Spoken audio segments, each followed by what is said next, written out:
Bonjour à tous, alors je ne pensais pas du tout faire de vidéo, en tout cas ne pas en avoir le temps aujourd'hui parce qu'on a de la brume, c'est exceptionnel cette année, c'est vraiment la première fois que j'en ai autant, donc je reprends mon souffle parce que je marchais un petit peu.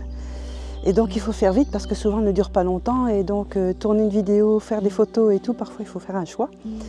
Ce que je m'apprêtais à faire, mais finalement elle a l'air de perdurer. Donc bien voilà, je vais continuer la petite balade et je vais essayer de faire quelques photos avec vous. Alors si je vous lâche un petit peu, c'est vraiment parce que je suis pressée par le temps et par les conditions météo. Mais sinon je reviendrai vers vous à chaque fois que je pourrai et autant que nécessaire. Allez, à tout de suite. Voilà, je vous montre la vue que j'ai ici. Donc je suis en train de photographier ce qui reste d'ail des ours. On est vraiment en fin de saison.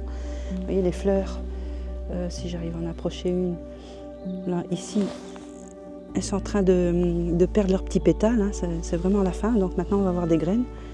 Et ça sent toujours aussi bon, par contre, ça c'est super. Voilà, donc ici je vous montre la vue générale avec la caméra, mais je vais vous montrer juste après la photo que j'ai choisie, la composition. Une composition qui va se dérouler ici, donc j'ai dû m'avancer par un petit chemin ici sur le côté pour passer devant cet arbre qui est tombé, ou qu'on a fait tomber plus exactement. Et voilà, pour avoir cette zone-ci. Donc voilà, je vais vous montrer ça tout de suite en photo.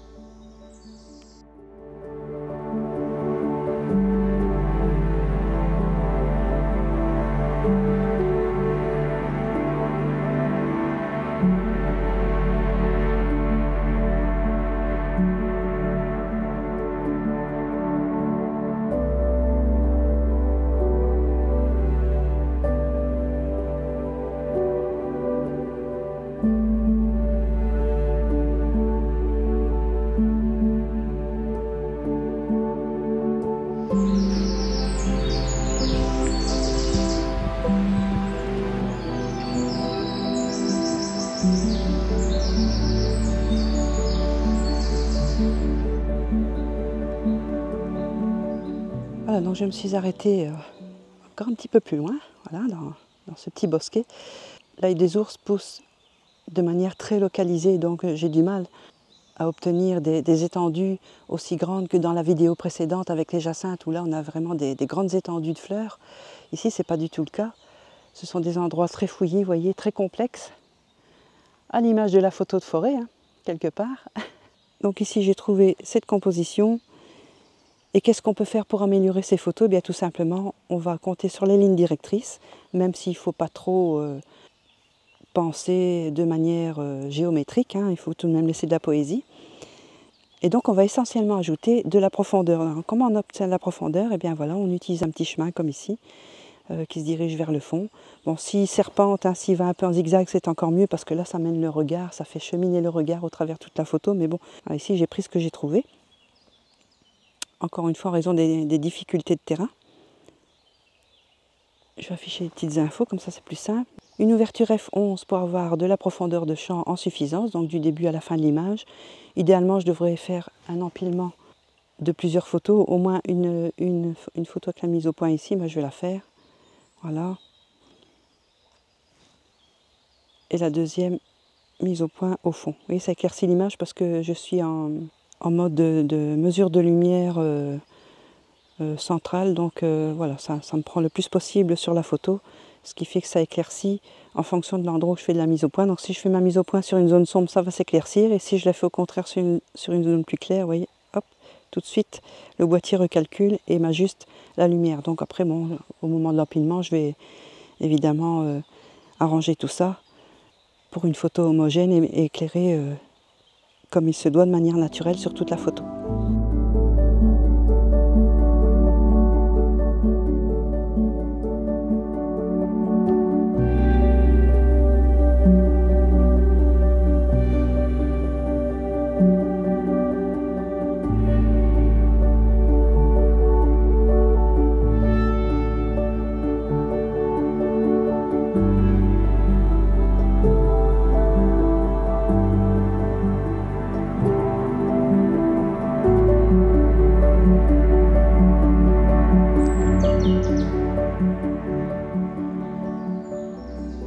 Alors ici, toujours dans le même ordre d'idées, donc l'ajout de profondeur. Voilà, j'ai un chouette petit chemin qui se présente devant moi. et que j'applique ici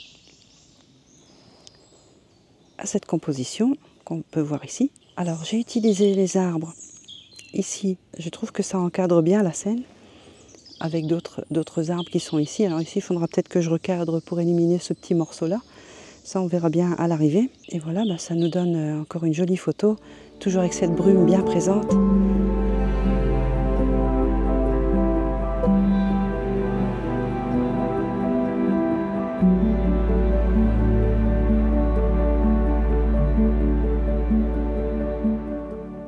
Alors pour le post-traitement, rien de compliqué ici.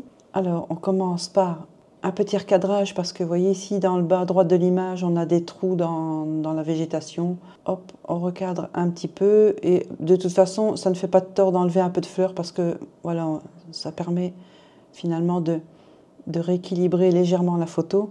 Ensuite, on passe au réglage de base, voilà, tout simplement. Un peu de luminosité, voilà, 0,56. Les ombres, on va déboucher un petit peu, voilà, pour quelque chose de doux. Et un tout petit peu de contraste pour redynamiser l'ensemble. Voilà, ça va remettre du noir, ça va donner un peu de pêche à la photo. Vous voyez, le fait d'ajouter du contraste sature toujours un petit peu l'image, donc il faut surveiller ça, éventuellement enlever un peu de vibrance si nécessaire. Voilà, c'est ce que je vais faire ici. Et au point de vue balance de couleurs, ici je vais remettre un peu de magenta. Voilà, c'est très, très subtil, donc toujours y aller en douceur sur les curseurs. Il ne faut pas y aller comme un bourrin non plus, parce que sinon, voilà, ça risque de donner des choses un petit peu trop violentes. Donc je vais ici, dans mes outils de masquage, je choisis un dégradé radial. Alors qu'est-ce qu'on va faire avec ça? On va faire ressortir légèrement la brume. Voilà, bien dans le sens de la lumière. Pas trop large non plus. Voilà. Voilà, donc je vais révéler ici le puits de lumière. Voilà, c'est une petite correction localisée. Je ressors de là. Ensuite, pour l'effet Orton, c'est tout simple. On est sur la zone de présence ici, donc on va diminuer légèrement la texture et la clarté. Voilà, qui va donner un effet beaucoup plus doux à l'image. Il faut toujours faire attention de bien doser, de ne pas en faire trop, parce que sinon ça va ramollir l'image complètement, qui va donner une espèce de bouillie, de flou, pas très esthétique. Donc ici, moins 16, et voilà, pour la texture, on ne va pas tout enlever non plus. Autour de moins 30 en texture et moins 16 en clarté. Et on peut encore, voilà, sur le voile ici, je ne touche plus. Voilà, on ajuste un petit peu en conséquence. Et voilà, on est bon pour l'effet Orton. Donc pour créer une petite séparation de couleurs, c'est-à-dire pour rompre un peu la monotonie de la scène, je trace mon dégradé linéaire et ici je vais redescendre vers quelque chose d'un peu moins vert, qui correspond de toute façon à la réalité, puisque les feuillages de l'ail des ours sont un peu dans l'ombre, donc ils sont forcément pas aussi lumineux que l'arrière-plan de la scène ici, qui est éclairé par le soleil et la brume. Voilà, donc on a une photo tout de suite beaucoup moins monotone. Vous voyez maintenant la différence entre d'où on est parti et où est-ce qu'on arrive, simplement en bougeant quelques curseurs, c'est vraiment pas grand-chose. Et on a tout de suite la magie qui opère, tout simplement. On arrive à un rendu tout à fait naturel et je trouve qu'il serait vraiment dommage de s'en priver. Les possibilités sont infinies, alors testez, expérimentez, emmenez vos photos dans votre univers et vos couleurs selon vos goûts et votre personnalité. Donc, toujours sur ce thème de l'utilisation d'un chemin pour amener de la profondeur à la photo, ici je me suis mise carrément à 17 mm. Oui, c'est mon vieux 1740 sur lequel j'ai mis la bague d'adaptation pour aller avec mon R6 II.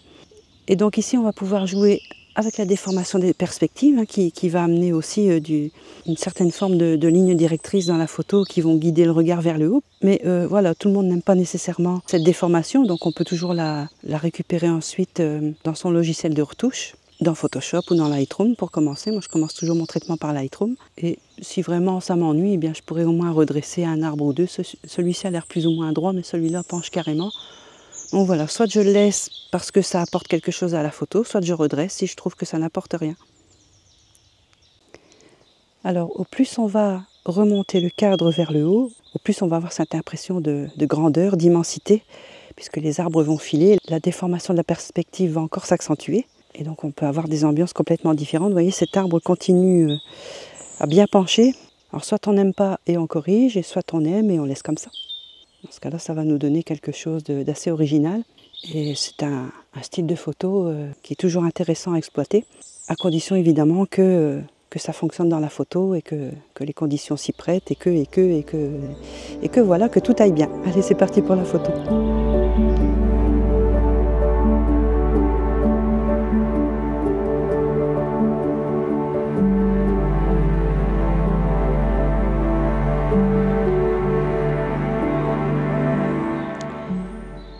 Une autre possibilité encore, c'est d'utiliser un premier plan.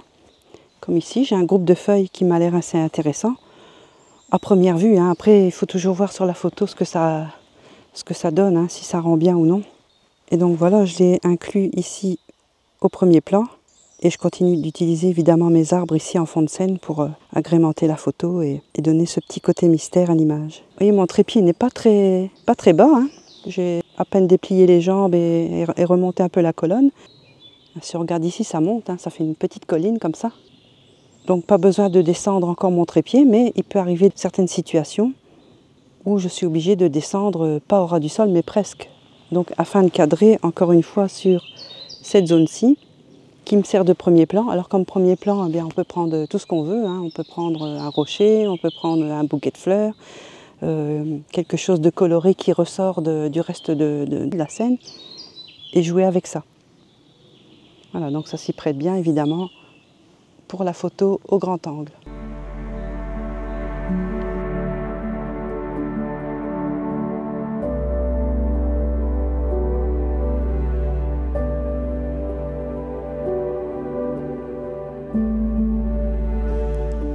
Alors pour améliorer ces photos, pour donner un caractère un peu différent, donner de la profondeur, des séparations, du dynamisme à la photo, tout ce qui constitue la bonne recette pour que ça fonctionne, eh bien on peut jouer aussi avec les couleurs. Donc ici on ne le voit pas bien parce que j'ai un réglage caméra qui ne me semble pas idéal pour montrer cette séparation, mais on le verra à l'image après.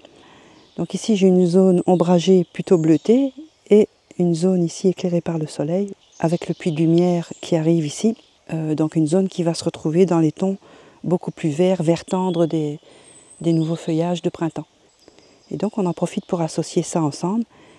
Et alors ce qu'il faudra faire évidemment, c'est mettre ça en avant lors du post-traitement. Et sur la photo que voici.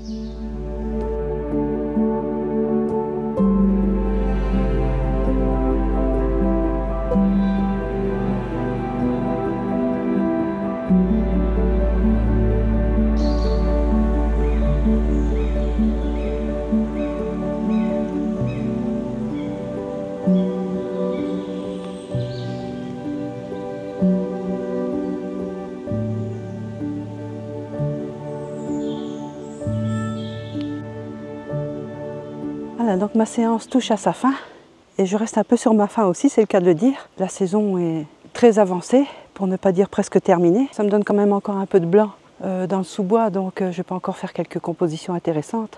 Alors ce que je vais faire par contre avant de terminer complètement, je vais revenir sur mon téléobjectif et aller chercher des compositions qui se trouvent là-bas au loin. Bon, c'est pas très loin, il y a quoi? Il y a 10-15 mètres hein, à tout casser, 20, allez, en étant généreux. Donc ce ne sont pas des grandes surfaces. Et voilà, je vais essayer de terminer là-dessus. Vous voyez ici, ça fait 2 fois que je reviens dessus. Il se peut qu'il y ait un petit potentiel ici. Bon, il y a le tas de branches là-bas qui m'embête un petit peu, mais bon, voilà, je vais essayer de faire quelque chose avec ça. Allez, bien, je vous retrouve après pour la série finale et je vous laisse ici pour aujourd'hui. Vidéo pas très longue, mais bon, on fait avec ce qu'on a aussi. Il commence même à pleuvoir, d'ailleurs, je sens des petites gouttes, donc je vais vite rentrer à la voiture.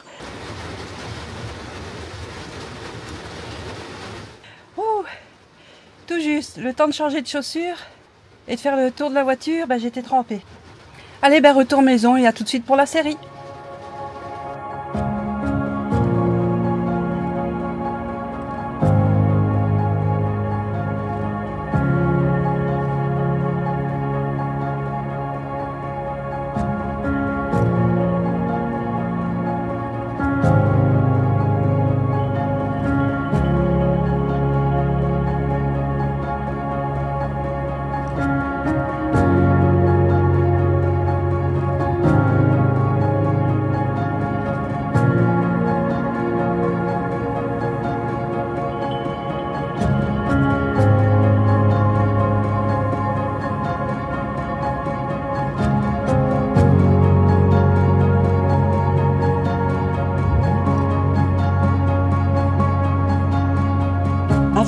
profiter, sachez que mon livre Forêt ancienne, forêt enchantée est aujourd'hui épuisé. Donc si vous l'avez manqué dans sa version papier, il est maintenant disponible en version digitale e-book à prix réduit. J'ai profité de ce travail d'adaptation pour faire une mise à jour au niveau des textes, des photos, rallonger la partie tuto, ce genre de choses. Je vous mets le lien dans la description et je vous dis à bientôt pour d'autres aventures et d'autres vidéos. À bientôt!